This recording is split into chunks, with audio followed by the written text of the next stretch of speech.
Балалар, бүгінгі өтетін тақырыбымыз Қадыр Мырзалиннің Қызыл кітап поэмасы. Енді бүгінгі қарастыратынымыз оқу мақсатымыз осы көркем шығармадағы заман көрінісі мен қазіргі заман көрінісін салыстырып бағалау. Екі мақсатты қарастырамыз. Екінші мақсатымыз шығарманы көркемдік эстетикалық құндылық тұрғысынан талдап, әдеби эссе жазу. Енді балалар, осы оқу мақсатының негізінде бағалау критерийін анықтап алайықшы. Бағалау критерийі не болады сонда? Осы оқиғада көрсетілген заман мен қазіргі заманды салыстыра аламыз біріншіден, ал одан соң құндылықтарды тауып, оларға байланысты эссе жаза аламыз. Иә, дұрыс айтасың. Бүгін көркем шығармадағы заман көрінісі мен қазіргі заман көрінісін салыстырып бағалаймыз. Салыстырамыз және бағалаймыз. Балалар, бүгін біз жоғарғы деңгейдегі тапсырмаларды орындаймыз. Көркем шығармадағы көркемдік эстетикалық құндылықтарды анықтаймыз, талдап, эссе жоспарын жасайды екенбіз бүгін. Өткен сабақта әлем және қазақ әдебиетіндегі ортақ құндылықтарды қалай үндестірдік? Табиғатты қорғау мәселесі ол әлемдік деңгейдегі мәселе. Жазушы ол ойын шебер жеткізе алған. Демек, қазақ әдебиеті әлемдік деңгейдегі мәселелерді көтере алатынын білдік. Иә, дегенмен балалар, біз құндызды атпасақ, қызыл түлкіні атпасақ, әдемі құндыз бөрікпен түлкі жағалы тон кимесе еді ғой. Қалай ойлайсыңдар? Жоқ, біз тиімді пайдалануымыз керек. Есепсіз аң аулау қанағатсыздық пен тоғышарлыққа әкеледі. Иә, жарайсыңдар балалар. Енді жаңа сабақ бойынша тапсырмаларымызға көшейік. Бірінші тапсырма поэмадағы заман көрінісі мен қазіргі заман көрінісін Вен диаграммасы арқылы салыстырып бағалаймыз. Ал жұптасып жұмыс жасаймыз. Сіздерге 7 минут уақыт беріледі. Қазіргі өмірдегі тақырып екеуі бір-бірімен іспеттес болып саналады. Поэмада мысалға Қызыл кітап туралы айтылған, Қызыл кітаптың ол кезде мысалы Қызыл кітапта қорғауға алынған жануарларды сол кезде де атты, қазір де атты. Ол екеуінің ұқсастығы болып саналады. Және адамдығын ол кезде туысқандық бар, адам бар, адамгершілік жоқ деген мысалы мақалды келтірсек болады. Ол жердегі Қызыл кітапқа қорғау мен қазіргідегі Қызыл кітапқа қорғаудың айырмашылығы, ол қазіргі таңда телефон бар, бірақ соның өзінде адамдардың өзі қатыгез болып бара жатқанын көруімізге болады. Қатыгездіктің арқасында соншама жануарларды табиғатқа деген құрметтің сыйластығы жоқтығын көреміз. Табиғат бізге қаншама себеп жатса да, біз оған қайтаратын өзіміздің неміз болу керек, жауабымыз болу керек деп түсіндік өзіміз. Екеуміз. Мақұл, жақсы. Сізге қалай ойлайсыздар? Қазіргі поэмадағы заман көрінісі ала кетсек, поэмадағы заман көрінісі бірінші біз Топовскар деген тайпаны алдық. Себебі сол поэмадағы заман көрінісі Топовскар деген тайпаны өте қатты қинаған, оларға нәсілшілікке бөліп, ақш-қа қарай құлдыққа сататын болған. Біз қазіргі кезде нәсілшілдік деген ұғымды жойылып жатыр деп айтсақ та болады. Себебі оны көбінесе бізде емес, басқа шетелдерде, ақш-тарда ғаламдық мәселелер болып есептелінеді. Қазіргі тараптарға сай ондай нәрселер жойылып келе жатыр. Нәсілшілдік деген ұғым жойылып. Қазір нәсілшілдік жоқ, бұрын. Бұл жерде екі топтың да айтқанда екі түрлі нәрсе, дұрыс ойға қонымды нәрсе айтты. Мен де айтатыным, осы автордың айтқан бейнелеуінде осы Қызыл кітап жайлы, яғни жануарлардың жойылып бара жатқаны, жануарларды аяусыз өлтіріп жатқаны барлығы бейнеленеді. Ал қазіргі таңда да дәл солай, яғни автордың осы көтерген мәселесі біздің таңда да сол мәселе біздің емес, жалпы бүкіл әлемде көтерілген мәселе болып табылады. Ал осы Қызыл кітап енді мысалға ол Қызыл кітап еніп жатыр, қорықтар ашылып жатыр, түрлі өсімдіктер болсын, жануарлар болсын, барлығын қорғауға алынып жатыр, бірақ та дегенмен осы заңға бағынбай жануарларды жойып жатқан адамдар да бар. Мысалға оған біз көрініс ретінде география сабағына өткен болатынбыз. Осы жаңағы бұғыны браконьерлер, жаңағы аңшылар өздерінің пайдасы ретінде өлтіріп кетеді. Сол оларды өлтіріп кеткенмен қоса сол жердегі қарауыл жазымтайым сол да өліп қалады. Осы заманда, қазіргі заманда бұл өте ауқымды мәселе. Яғни адамдар өзінің пайдасы үшін басқа адамды құрбандыққа шалды. Қазіргі заманда сонда адамға осылам және де осы жаңа айтты, адам бұғыны қоймай адамның өзін кедергі істеген үшін өлтіріп тастады деді. Яғни бұл жерде бұл ақын емес, қазіргі заманда болған мәселе. Ал мына жерде жазушы Қызыл кітап поэмасында ол бұрынғы Папуас деген, ол қазіргі Америкада өмір сүреді, олар авария ингенде, яғни соларды ұстап алып құлдыққа сатқан, басынан парик істеген, ол жерде де адамды аяусыз қандай қатынастар істесе, қазір де ондай нәрселер қазіргі өмірде де бар деген не мысал келтірсем болады. Және де адам деген ол өзімнің ойымша жақсы да бар, жаманы да бар, және де аңдармен салыстырған кезде осы әлемдегі ең қатыгез нәрсе осы адамның ішінен шығады деген. Әдебиетті өзінің сыни тұрғыда түсіндім сізді. Көркемдік эстетикалық тұрғы дегенде бұл қазіргі кезде ауыстырулар түсініп алсыңдар, иә? Тағы кім қалай айтты? Эстетика деген сөз. Эстетика деген не? Қандай мағына? Әдемілік, мәдениеттілік, иә? Сұлулық деген мағынаны береді. Сонда біз қазір нені талдаймыз? Жаңағы сіздер айтып жатқан поэмадағы мыналарды табамыз. Бірінші еске түсіріп өтейік. Поэмадан үзінділер алынып келді. Бір минутта жеке-жеке. Мына жерде үзінді жазған, ол қайсына жатады? Теңеу ма, метафора, метонимия ма, қайсына жатады? Соны бірінші талдап алайық еске. Одан кейін тапсырмаға келеміз. Біріншісі, келіңіз, оқып өтейікші қайталаудың не екендігін білейік. Кеткен жоқ па азайып ерлігіміз, кеткен жоқ па жоғалып мәрттігіміз. Кеткен жоқ па деген метафора. Келесі, екінші, Ерлан ұлы оқы. Түн тола әлде бір мұржасың. Түн тола әлде бір мұржамысың дейді.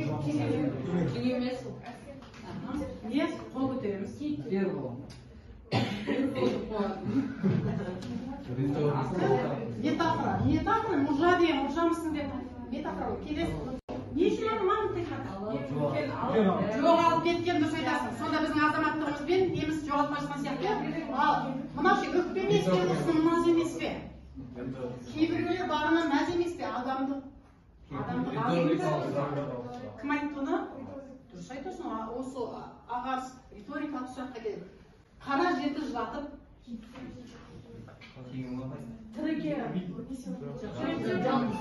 ол да бар. Тірден де бар, тағы не бар? Алдында мына бір сөз ғой. Эпитет кім айтты?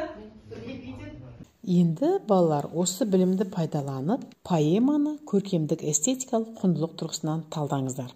Бұл енді екінші тапсырма, 7 минут беріледі, топтасып жұмыс жасаймыз.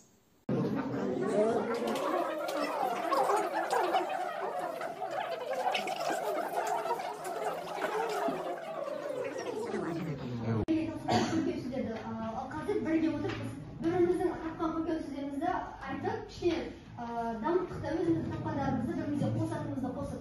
Ал енді сіздер тыңдап отырсыздар. Болып аяқталып бұл жердегі ақынның керемет ерекшелігі ол өте көркем жеткізе білген. Мысалы, аспаннан жауған жаңбырды ол жаңбыр емес сілті деп әсірелеп оны елестетіп тұр. Сондай-ақ жаңағы қара жерді жылатты деген сіз жаңа айтып өттік, ал біз мұнда қосатынымыз ол табиғатқа жан бітіріп тұр. Қара жердің жылағандығын, табиғаттың балаларын жоқтауын тек бұл жерде ғана емес, сондай-ақ солқ-солқ етіп жылайды, опат болған перзенттерін еске алып жоқтайды жер дегенде де ол табиғатқа жан бітіріп, оны ерекше оның табиғаттың эстетикалық жеткізіп, артық етіп, барынша жеткізуге тырысқандай.